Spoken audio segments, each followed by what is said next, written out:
NBA teams want to be either one of two things, very good or very bad. Ideally, you're competing for a title, but if not, it typically makes the most sense to rebuild and either build up your young core as they take their lumps, or tear it down and try to get young players or assets while trying to land the best lottery odds. Then there is NBA Purgatory, which is a place many fans fear and where the Brooklyn Nets currently reside. NBA Purgatory is when the team currently assembled is too talented to completely bottom out, but at best might be able to manage a 7 or 8 seed in the postseason. This is where the Nets currently stand, as they have plenty of valuable players, but no true stars and only a few players on rookie contracts who have shown promise. The crazy thing is, just over a year ago, the Nets looked like a team who could make the finals. How did it reach this point, and what can the Nets do to get past it? This could go all the way back to the Nets' 2019 offseason, where they landed Kevin Durant, Kyrie Irving, and signed DeAndre Jordan to a deal for $40 million that was essentially a finder's fee. Instead, we'll start with the offseason leading up to the 2022-23 season. After a first-round exit, Durant gave Nets ownership an ultimatum: trade him or get rid of head coach Steve Nash and general manager Sean Marks. Durant was not traded, and everyone was retained. However, 7 games into the season, after a 2-5 start, Nash was fired and replaced by Jacques Vaughn. Vaughn was welcomed to the role by having Irving suspended 8 games for posting a link to an anti-Semitic movie. Following Irving's return, the Nets started rolling. They had a stretch in late November through early January where they went 18-2. Then in a game they won to put them at 27-13 and a game out of first in the East, Durant sprained his MCL and ended up playing his final game as a Net. Minus Durant, the Nets stumbled in the February before Irving requested a trade after contract extension talks fell through.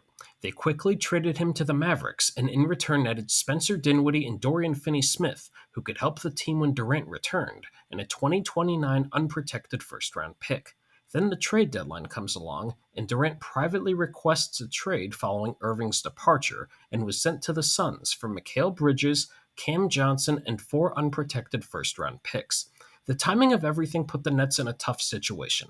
They added some assets at the trade deadline, but had a roster of complementary players, and sitting 5th in the East nearly 60 games into the season, were in too deep to tank. The Nets ended that season as the 6th seed in the East, before being swept by the Sixers in the first round, though they left encouraged by how Bridges, the centerpiece of the Durant deal, played following the trade. Now the first option after being a role player with the Suns, Bridges finished the year averaging 26 points a game in a Nets uniform while on a very favorable contract to boot. Fast forward to the present and how are the Nets doing? They are currently 4.5 games out of the 10th seed for the play-in. Bridges has regressed as the perceived first option, and Vaughn was fired as head coach around a month ago. In terms of good news, the Nets do have some young talent on the roster. Cam Thomas is a dynamic scorer who has taken on a larger role and has shown more willingness to pass with each given season. There's also Daron Sharp, who plays with energy and is one of the league's best permanent rebounders.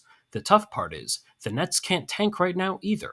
Their first-round pick belongs to the Rockets after their James Harden trade a few years ago, and that won't be the only first Houston receives from them. So how do the Nets get out of this? It could be a way the franchise is familiar with. One way the Nets got out of the hole of not having assets after trading for Kevin Garnett and Paul Pierce over a decade ago was taking on bad contracts. With teams likely to try avoiding the various tax aprons of the new CBA, taking contracts on is a way to accrue some picks or young players. The one obstacle is the Nets front office has a reputation of overvaluing their players. While the pick protections are unknown, it's been reported the team turned down an offer of 4 first-round picks for Bridges, and there was talk they turned down 2 firsts for Dorian Finney-Smith. Could this be why the Nets held on to Nick Claxton, who is set to hit unrestricted free agency despite teams looking for bigs at the trade deadline? It's unsure, but the Nets are in the odd predicament where they can't outright tank since they don't control their own picks, but a complete reset's probably best, though they do have players who could bring in nice returns via trade. The Nets front office has quite the challenge ahead of them, as retooling can be done, but this is not a situation that has an immediate resolution.